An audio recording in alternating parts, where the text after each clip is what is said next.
Welcome to another episode of Regulatory Oversight, a podcast that focuses on providing expert perspective on trends that drive regulatory enforcement activity. I'm Stephen Peepgrass, one of the hosts of the podcast and leader of the firm's Regulatory Investigations, Strategy, and Enforcement Practice Group. This podcast features insights from members of our practice group, including its nationally ranked State Attorneys General practice, as well as guest commentary from business leaders, regulatory experts, and current and former government officials. We cover a range of topics affecting businesses operating in highly regulated areas. Before we get started today, I wanted to remind all of our listeners to visit and subscribe to our blog at regulatoryoversight.com so you can stay up to date on developments and changes in the regulatory landscape. Today, we're joined by Matt Hoekstra, a partner at Williams & Jensen, and by my colleague, Ryan Strasser, and we'll be discussing how law firms can work with firms like Matt's on behalf of clients during congressional inquiries with parallel AG investigations or consumer litigation. We'll also touch on how AGs are using firms like Matt's to lobby and influence congressional legislation, and how legislative and regulatory initiatives may be changing now that the midterms are over. Matt has been with Williams & Jensen since 2007 and was named one of Washington's top lobbyists by The Hill in 2019, 2020, and 2021. He's represented Fortune 500 companies and leading trade associations before legislative branches and executives. Prior to and during his time at Williams & Jensen, Matt has played an active role in dozens of successful campaigns for House, Senate, and various statewide offices. He also serves on the board of directors of a company that specializes in building coalitions and engaging policymakers at a grassroots level across all 50 states. Prior to his time in Washington, Matt was an All-American, nationally ranked chess player. He's also been a guest lecturer at an institution near and dear to my heart and Ryan's, Duke University, where he holds a degree in political science. Matt and Ryan, thank you so much for joining us today.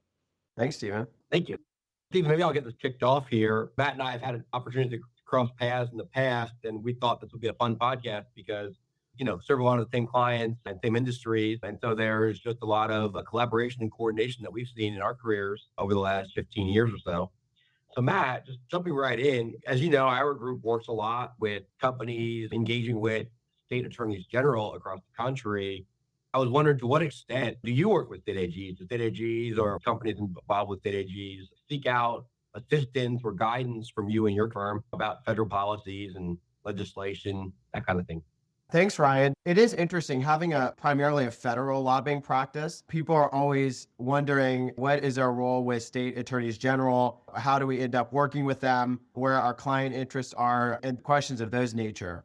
And what we always tell them is that state attorneys general, I think, they play a very unique role in driving some of the things that happen in Washington, D.C., maybe even more so than a lot of other statewide officials, say for, governors, who you could certainly say the same thing in a lot of cases. Our paths end up crossing with attorneys general quite a bit.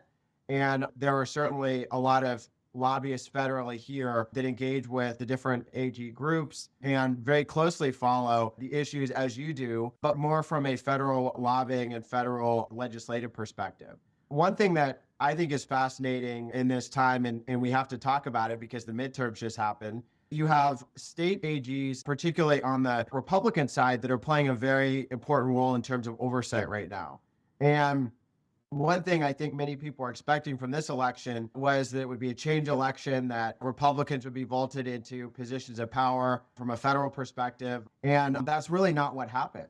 So in this continued next 2 years of divided government, we should expect, I think, more and more people in Washington are going to pay particular attention to the issues that you pay attention to that are happening at the state level that attorneys general are driving, because that's where a lot of the oversight of the Biden administration is going to occur. And more, I think we'll see legislating, particularly with the narrow Republican majority in the House. You're going to see the Biden administration focused on different administration policies, executive orders, executive actions that are done outside of the legislative branch. And I think the Republican attorneys general are going to have certainly something to say about that.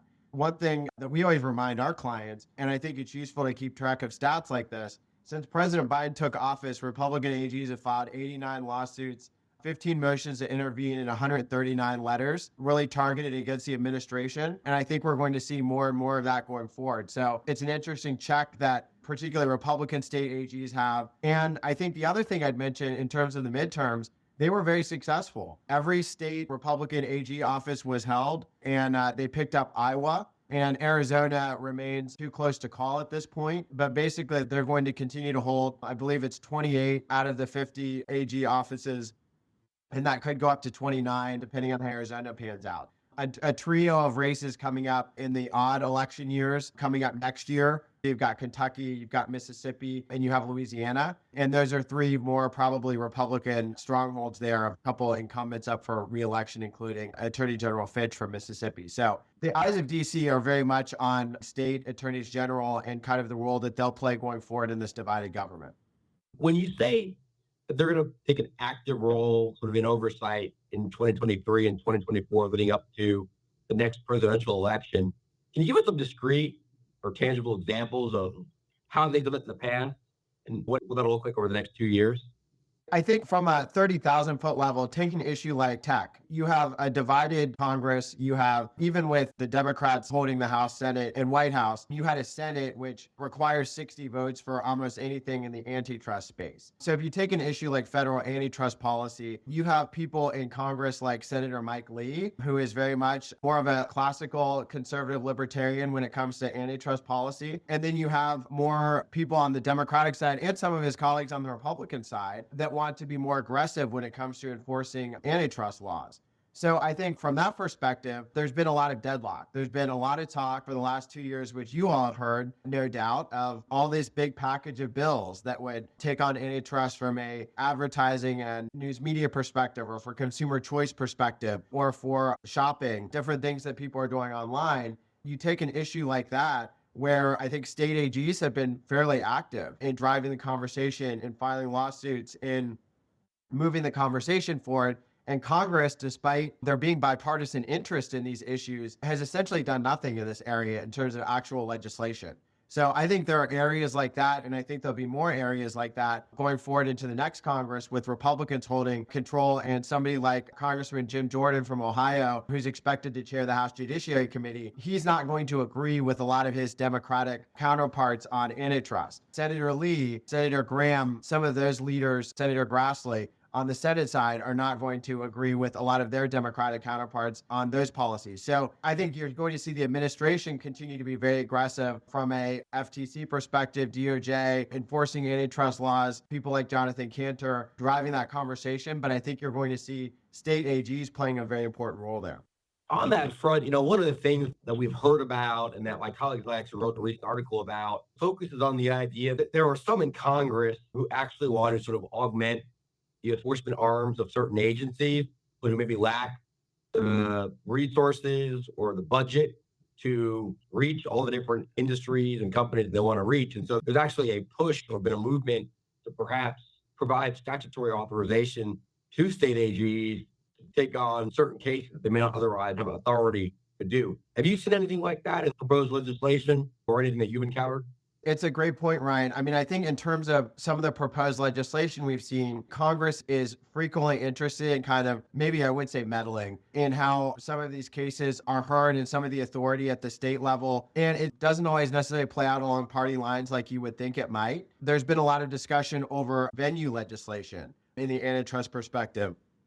And that was a bill which a number of Republicans in the House side, including Conservative Freedom Caucus Republicans, supported a bill that would have significant venue reforms that was put forward by Democrats. And Ken Buck from Colorado is one of the leading Republicans, the ranking member of the antitrust subcommittee on some of that legislation. So I think there is legislation like that out there. I'm not aware of necessarily where that legislation might go next Congress, but I think it's something that Congress will continue to think about, particularly with such an active FTC and DOJ, Republican members in particular, I think thinking through how some of those issues are.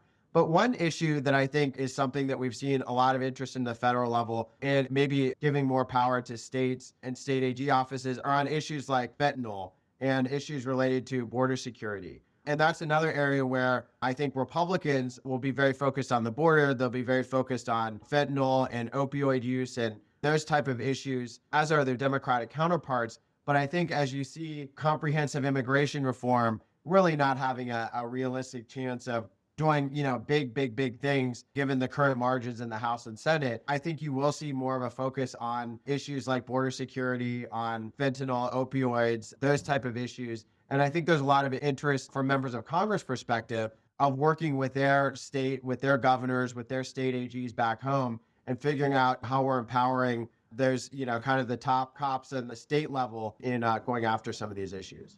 Ryan, I think that's a really interesting point you made about the agencies themselves at the federal level, too, looking for ways to cooperate and some might say co-opt state AGs, effectively expanding their regulatory authority or tapping into the resources of other office holders at the state level to advance their enforcement priorities. The CFPB, I think, is a really good recent example where they have actively encouraged state AGs, hey, look, you've got parallel enforcement authority for the same laws that we do. And even if we don't have the resources, state AGs, you should step up and enforce these laws. So I think that's a very interesting dynamic. And I think it's one we will see continued, especially with, as Matt's pointing out, the divided Congress that we've got and some of the gridlock we think we're likely to see in Washington. Every time we see that, and we've seen that over the last couple decades, the states step up their enforcement efforts. And I think that the federal agencies and the states are now working even more closely than they ever have before to advance some of these regulatory initiatives. Matt, do you see it being sort of a partisan divide as to whether state AGs ought to be used more to enforce and implement federal policy, or is this really kind of a bipartisan push, or is it issue by issue? I think it's a little bit issue by issue, but I think there are some bipartisan undertones to it. I mean, I think if you're looking at issues like pandemic fraud, that's something where, some of these pandemic rescue packages that happened at the federal level, some of them had bipartisan support, such as the CARES Act and some of the stuff that happened towards the end of the Trump administration. Some of them were more along party lines, such as the American Rescue Plan, the ARPA, which happened towards the beginning of the Biden administration. But I think regardless of how those packages went through Congress, you have a very strong interest, I think, in both parties in preventing some of these programs from being abused. The PPP program, unemployment fraud, some of the things that we've seen happen where government just needs more integrity and accounting. And there are members out there like Senator Grassley, who just got reelected from Iowa, who is very strongly oriented towards oversight, definitely wants to see integrity in government. So I think there are a fair number of Republicans out there that want to do that, but I think there are a fair number of Democrats out there that want to do the same thing. And I think it's a little bit bipartisan also, because if you're looking at some of these issues, what were the big issues of the 2022 midterms? Issues like crime, issues like abortion, issues like border security. If you set aside inflation, which also has some antitrust undertones to it as well, a lot of those other issues really are issues that state attorneys general are taking on. I think there will continue to be a big focus from the federal level on what their state AGs are doing back home and how they can implement policies at the federal level that help, particularly if their state AG is a member of their party, can help them do their job better. We talked a lot so far about individual discrete state AGs and how they may work with, members of Congress that you just referenced. What about the AG associations? So DAGA, RAGA, NAG, AGA. Do you work with them at all, Matt, or do you attend the conferences? What's your role, if any, with respect to those entities? Yeah, we do work with them, Ryan. I think more on the Republican side, so I'm more familiar with RAGA than attending some of those other organizations, but they're great organizations. They're really, I think, driving a lot from a agenda and policy standpoint.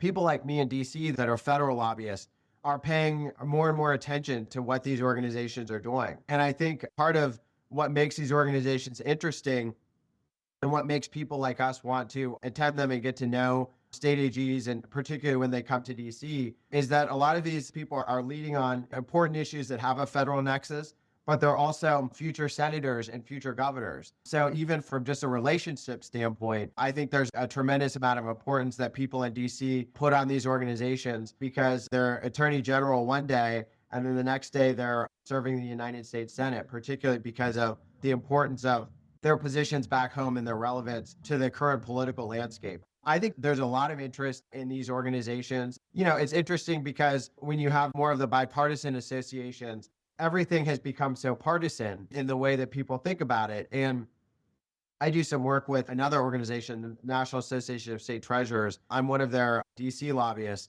And it used to be that state treasurers agreed on so many different issues. They agreed on far more than they disagreed on. And NAS does a great job of working on issues that they agree on. But more and more, there are issues, for example, ESG related issues and state investment portfolios that have become very partisan. So I think you're seeing the same thing on AG issues. So I think you have certainly your issues where there's some bipartisanship, there's some bipartisan interest. But I think as time goes on, people, companies, associations really find value in working with the partisan associations like RAGA and DAGA so that they can also have those relationships separately and work on issues where maybe most of the Republican AGs agree or most of the Democratic AGs agree, but there's not an agreement between the two. When one of these associations or even a state AG, I don't know if they ever hire you or not, to say, but when you're, retained to work on their behalf, what are the types of things that they'll actually have you execute or operationalize when getting out whatever messaging that they want? Great question, Ryan. Our clients tend to be more corporate in nature. The clients, the associations will come to us that want to work on issues related to associations or industries that may be a target of an investigation at a state level, or they may be a target of a DOJ or FTC or more of a federal investigation where there are state AGs that are playing a role or very interested in the outcome of that. So we tend to represent kind of the corporate clients, the corporate associations, the industries that are under investigation, or quite frankly, sometimes are taking more of an offensive position and are trying to drive investigations and are trying to make sure that there is a lot of light shed on a particular practice, be it antitrust or something else. I think what people tend to come to us on are things with a very strictly kind of federal legislative, federal oversight component. So one thing would be a state AG starts an investigation, it gains steam in Congress because people in the states are shining light on it. And then all of a sudden, somebody like the Senate HISGAC Committee, the Homeland Security and Government Affairs Committee, or the House Oversight Committee on Oversight and Reform, all of a sudden they take on that issue. And then a client comes to us and says, okay, well, we need you to work with the leadership of these committees, with the members on these committees, because we're finding ourselves a target of this investigation. Or we're finding ourselves with an opportunity to highlight an investigation that one of these committees is putting forward. So there's a lot of investigations, a lot of oversight, I think, as we talked about at the beginning, that will be happening over the next couple of years. And some of that will be oversight of different regulatory policies. And certainly everyone in DC was very closely following, the EPA West Virginia case, and that has big ramifications across the board. CFPB, as you mentioned, Stephen, there are a lot of issues like that. But I think when you look at the leadership of the next Homeland Security and Government Affairs Committee, Senator Paul announced today that he'll be the ranking member, he'll seek the ranking member slot of HISGAC. On the Democratic side, Chairman Peters from Michigan, there's going to be a lot of interesting issues that Peters and Paul take on, Rand Paul being, of course, more of a libertarian, and that's going to be interesting. On the House side, you're going to have a different dynamic because Republicans with an incoming majority are going to be able to launch and lead a number of investigations that they've wanted to do over the last 2 years that they haven't been able to because Democrats have had the gavel. Listen for the name Jamie Comer from Kentucky. He's going to be one of the most probably important and talked about members of the next 2 years because he's going to be leading that oversight committee. And they're going to have their work cut out for them because there's going to be thousands and thousands of ideas, and he's going to have to figure out where they put their committee time and resources. We definitely get looped into a lot of conversations like that. The other thing that we get pulled into planning, what goes into at the federal level, we're being investigated. There's an investigation at the state level, or there's an investigation by the DOJ or the FTC. How can we help our clients position themselves legislatively? We always joke, I think, Stephen, you mentioned in the introduction, we're a law and lobbying firm. We're structured as a law firm, but nobody ever hires us to do legal work, nor would I recommend anybody to hire us to do legal work. That's for you all. You're the experts on that. We're the experts on lobbying and legislation and the relationships with some of these members. We find ourselves working with firms like yours a lot, where there's a very defined legal strategy, there's a communication strategy, and then there's a lobbying strategy. There needs to be synergy between the three for it really to work out, especially with some of these complex federal investigations. So whether it's issues like we've seen with school boards and issues we've seen in the antitrust space, there are no shortage of things that will be investigated going forward. And I think there'll be definitely a lot of interest in partnerships between firms like you all bringing the legal expertise, firms like ours bringing the lobbying and legislative expertise, and then having a communication strategy that really captures what's happening at the federal level, but also at the state level with these AGs. Matt, I couldn't agree with you more. And we have found that we are at our most effective when we're dealing with major multi-states involving dozens of states, or with a national push against our client at the federal level. When we pull together folks like you and your lobbying arm, our legal expertise, and then crisis management and communications teams to really develop a holistic strategy to take those things on. And I think it really is necessary to have all of those different pieces of the puzzle together with the client to end up getting the best result. Tell me a little bit more about that, and maybe even the nuts and bolts of how you go about doing that. Y'all get in a conference room and map it all out, or teams, or what do you suggest? We can really nerd out on this portion. I have a lot of fun doing that because what typically will happen with these things is a firm like yours will be involved first because you'll be working on representing this client from a legal perspective. They're running into issues at the state and then at the federal level. And then all of a sudden it starts filtering up towards Washington and having a DC centric strategy. So what will often happen is, we'll get brought in by the client's legal representation. We'll come in and then we'll get ourselves in a conference room with the client's general counsel with better legal minds than ours. And we'll sit there and we'll say, okay, what do we need to do to prepare for a potential hearing? And that's always the best case scenario, is you're preparing for a potential hearing, or you're responding to a letter that your client just received yesterday that they have some time to prepare a response for. Because a lot of these investigations at the federal level, they start off with a letter and then maybe they fizzle out. And that's often the best outcome for your clients, for our clients. But sometimes, of course, if they're not satisfied with the results of the letter, with the response or with the lack of response or whatever, then that's when it can really escalate to the next level. So ideally, that first convening of the minds is happening very early on. And there's not a hearing scheduled. No witnesses have been invited to testify yet. The CEO is not going to be on the hot seat tomorrow kind of situation. That's the ideal. And then we really look at the committee makeup. We look at, where does the company have existing congressional relationships? Where do they have jobs? Do they have jobs in any of the districts where there are significant committee members that may be driving these investigations? How do we attack the issue from that perspective? When these things tend to progress, that's when it gets fun, because then you have a situation where the CEO of the company may be invited to testify, or Congress has decided to call a hearing where they're going to look into certain business practices or a certain industry. That's when, we typically work, I think, really well with a firm like yours, where you're working with the legal counsel, you're just very involved in the legal strategy, and we're bringing the perspective of, okay, here is what this senator may ask you tomorrow. Here are the interests of this senator. Here's how this senator approaches these type of oversight hearings. We saw this in the big tech space, where every senator takes kind of a different line of questioning, a different role in some of these hearings where certain big CEOs of tech industries are testifying. We kind of have the staff relationships, the Senate and congressional knowledge to say, here's what we should be anticipating here. We can advise the client from that perspective. And then you're advising the client, of course, on legally, here are the things you should be saying. Here are the overarching messages. And then I think if you have the comms angle as well, that's helpful because, of course, people are going to write about these hearings. They're going to write stories about them, and that's going to potentially draw further hearings. So one thing that we see frequently is there's a first hearing, and then that first hearing goes well from the congressional standpoint. They get a lot of attention and press. And then all the other committees start saying, well, maybe I should hold a hearing on that. I'll get some nice press as well. So that's when you get 3, 4, 5, 6 different committee chairs and ranking members really pursuing you legislatively.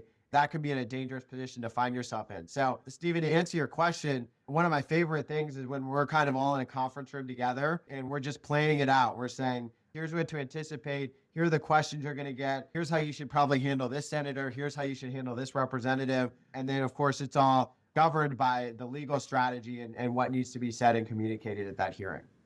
And I think businesses can make a mistake if they focus exclusively on the legal side of things, because we can win in every legal case that we're handling. And if our competitor or if a regulator has a legislative strategy that they're executing at the same time and they succeed on that, all that legal success, it just goes right out the door because the other side has won on the legislative side. So bringing in folks like you, Matt, at the front end and thinking about the potential legislative strategy and how it fits with your goals and objectives that we're trying to carry out on the legal side is really crucial. And any general counsel who's facing a bet the business type of situation with the potential for significant press and legislative action, not just legal action, needs to be thinking holistically like that and thinking about, you know what, we do need to get all of these players in a room together and map this thing out if we want to end up with the best result possible. Yeah, that's a great point. And I think the other thing that kind of strikes me when sometimes we get in that room together is we all kind of have our own biases and blind spots when it comes to recommending the best strategy forward when it comes to these investigations. And sometimes we find ourselves as lobbyists saying, okay, well, you got a letter from Chairman so-and-so or Chairwoman so-and-so. This is a very important person. This is a very important member. So you need to respond to that letter and you need a thorough response and you need to do X, Y, and Z. But of course, we don't have the legal acumen to necessarily say that's the right path forward because there are dangers sometimes in responding to that letter and how you respond. It's always good when we're communicating at the front end because you have that better perspective there. And then sometimes we have the better perspective of, well, you know what, this person is not going to let this issue go. We can try to avoid it. We can try to answer the question without answering the question, but that might backfire. So it is interesting to kind of have the meeting of the minds. And we always appreciate working with firms like yours that have that expertise and knowledge that we can and our clients rely on because we know from a legal standpoint, they're getting the best possible advice in these cases. And then we can decide what the best thing to do from there is. But you always hate to see the client that may be relying on information that you second guess or that you're doubting from a legal standpoint. And then if they make a bad decision there, then they're just going to continue making more and more bad decisions down the road. And then we all look bad. We always appreciate, I think, the professionalism of working with a firm like yours where we can kind of look at it from all sides of the coin. I see Stephen smiling a lot. For the listeners who may not know, Stephen actually worked on the Hill before going to law school, becoming the head of our practice group. So I don't know, Stephen, if you're having flashbacks. But Yes, yeah. it seems like a very enjoyable conversation for you. It's been about 20 years. So things have changed a lot. And the coordination between states and the federal government has just dramatically increased since the years I was there. We used to love being able to say, sorry, that's a state issue. Don't bother us with it. Can't do that today because there is so much overlap between the two. This has been great, Matt. It's been fun talking to a fellow Blue Devil, of course, but someone who also has so much experience on the political side of things. And then you and Ryan with your chess connection as well. Lots of different synergies here.